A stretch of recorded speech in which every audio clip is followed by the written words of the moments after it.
In a startling revelation released by the Congressional Research Service and reported on by WorldNet Daily's Jerome Corsi, it is now officially stated by the official research arm of the United States Congress that no one in the federal government, including Congress, has ever asked to see Obama's long-form hospital-generated birth certificate. The official research document explains very clearly that no one was required to do so under the current election procedures.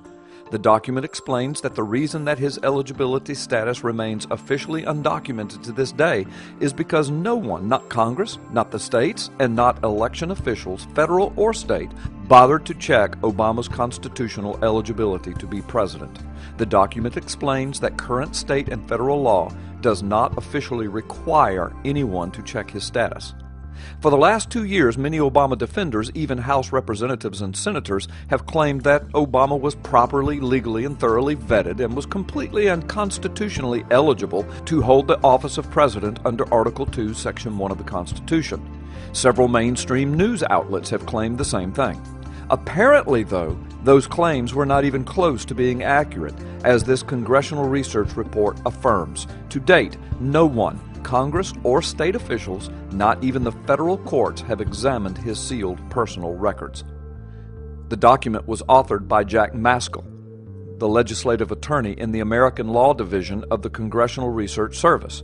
The document was a memorandum written for the subject, quote, qualifications for the office of President of the United States and legal challenges to the eligibility of a candidate, end quote. The CRS memorandum, published and distributed to congressional offices April 3, 2009, was written to explain to senators and members of the House how they could answer constituents who were demanding to see Obama's birth certificate. Maskell confirmed to WorldNet Daily that the document is authentic.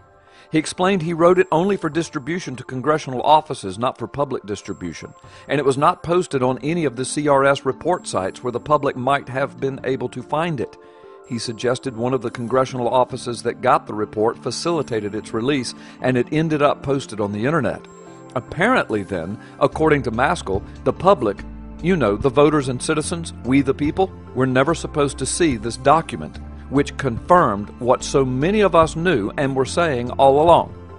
Of course, we were summarily dismissed as birthers. Think about this for a moment. After the document was written in April 2009, nobody in Congress could then claim that Congress or anyone else in the federal government had reviewed Obama's birth certificate or determined Obama was eligible to be president. It simply did not happen.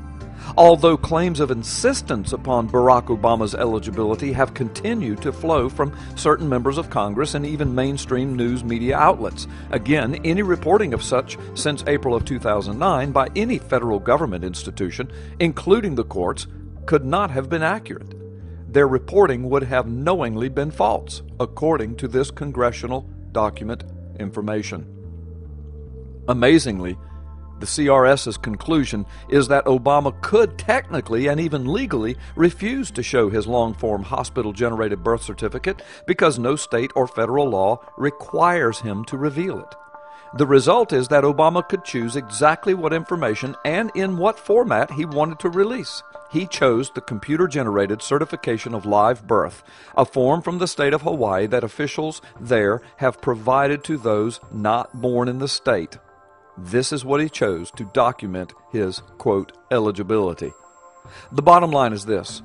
Barack Hussein Obama has spent well over $1 million of his own money sealing all of his personal identifying records. Despite claims to the contrary, Obama has never been vetted for constitutional eligibility to hold the office of President of the United States. No federal agency has done it, no state agency has done it, and no court has done it. Apparently, no one has done it. And how could they now? His records are sealed and covered up. Add to all of this the suspiciously odd fact that Senator John McCain, while a candidate for office of the president, was subjected to a full Senate investigation regarding his eligibility status, apparently with no legal requirement for such. Obama sat in judgment on that investigation as a sitting senator. When asked to hold a similar investigation on Obama's eligibility, the Senate refused. So it is not that Obama was not investigated innocently because no one required anyone to do so. It is that the Senate refused to do so with Obama. What was it that the Senate knew?